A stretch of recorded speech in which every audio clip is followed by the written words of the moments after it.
Amarita Forager Chick here. I wanted to talk to you today about making jelly. So if you have seen my last video, and if not, you can click right over here or down below and you'll see a link for it. I have been snipping dandelion petals for the last 2 days, and I made a dandelion tea from the petals, which is this right here. And right here, it doesn't look very appetizing, does it? It looks kind of brown. But we're going to do something special to it to make it nice and bright again. But the jelly that I'm making is from our cookbook, The Wild Eating with the Forager Chicks. So in it we have the recipe for the dandelion jelly right here. And what I'm going to do is I have about 3 cups of the dandelion tea, which came from about 3 cups of the petals and probably 3 cups of water, so pretty much equal. And then what I did is I measured out 2 ounces, which is a 1/4 cup of lemon juice. So we're going to add the lemon juice right into the dandelion tea. And you can see it lightened up. Kind of cool. It's nice and bright there. A lot lighter than it was before. And in our pot right here, in the canning pot, I've already put 1 box of pectin, just regular pectin. Sometimes I'll do the low sugar, but today I just did the regular pectin. And I'm going to take this, the lemon juice and the dandelion tea, and put it right in there with the pectin.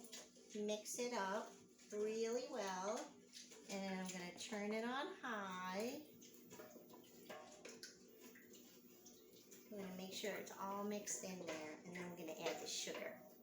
So I love making wild jellies. There's so many flowers that are about to be out that we can make jelly from. So besides the dandelions, you can make jelly from forsythia. You can make jelly from the violets. Trying to think, rose petals will be coming out soon. Honeysuckle will be out soon, so it's just fun making jelly with what you got. Alright, so that is all mixed up. And let me just check and make sure on my recipe, because you know, sometimes I'll be talking on here and all of a sudden I'll forget to add something. So we're going to wait, we're going to bring it to a rolling boil, and once it comes to that, I will be right back, and then we'll add the sugar and do more. Okay, see you in a minute.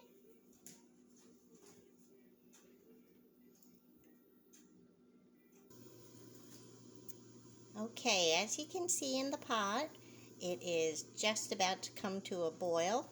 We want to get a nice rolling boil, and then we'll go ahead and dump our sugar in there. And once we dump the sugar back in there, we'll mix it and give it just a few minutes till it comes up to a boil again. And once it's up to its second boil, we'll time it for about 2 minutes, and then we'll test the jellies. Let's see here. Just mix it once. That's a nice good boil. See if it comes right back, and then if it does, I'll go ahead and dump the sugar. Yep. So we are going to dump the sugar. Today I'm using just white sugar. Usually I'll use the organic brown sugar, but with something that's as light as dandelion, I don't want the jelly to come out brown. I want it to still stay nice and bright and yellow. So let's see, we're going to mix this up. And I'm going to make sure you keep mixing until that sugar dissolves. And then we'll bring it up to another boil and then time it for our jelly. Okay, see you back in a second. Alright, that was fast. So it came up to a boil pretty quick. And then we timed it for 2 minutes. I just turned the heat down. And we're going to test our jelly and see how sticky it is coming off the spoon. We want it to sheet, where it gets like a little bit thick. Well, that one's pretty thick. It won't even come down. See that? See that drop? It's just hanging on there. So I am going to say it is done. I could test this by, oh, there it goes. Now it's starting to sheet. You can see it coming off. There we go. So that jelly is ready. I'm going to fill them, and then we'll get them in a canning pot. Okay, turning that heat off. And I have my little jelly jars here. I'm using the quarter pints because I'm going to be giving some of them away in my herbal CSA. So they're already hot. I pulled them out of the canning pot, which is simmering right now. And then what I'm going to do, oh, we don't need that yet, is we are going to fill our jars. Alright. Now I'm not sure if I'm going to get all 12. I'm trying to get some of that foam off. All 12 filled, but we're going to try. Love dandelion jelly. Oops. Okay, let's see how full that one is. You want it to within 1/4 of an inch of the top. And I can already feel this jelly thickening. Isn't it pretty? It's nice and golden and yellow. I hope you could see that from there. I'm going to have to work kind of quick here. Trying not to let any of that foam get in there. I'm messy, as you can see. The neater you are, the less you have to wipe on the jars. But you know, don't have to be perfect. Nobody's perfect. So, tell me in the comments, if you would, what your favorite jelly is. Do you make your own jelly? Do you have somebody that makes jelly for you?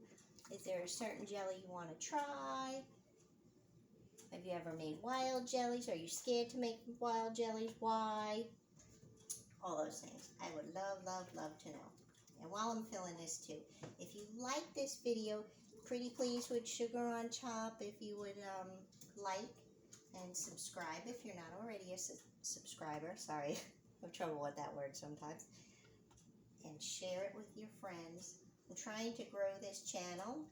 I'm going to offer different videos several times a week, and then this way there'll be something for everybody. But it is all going to revolve around foraging, anything homesteading, bread making, mushroom hunting, because you know that's my favorite thing.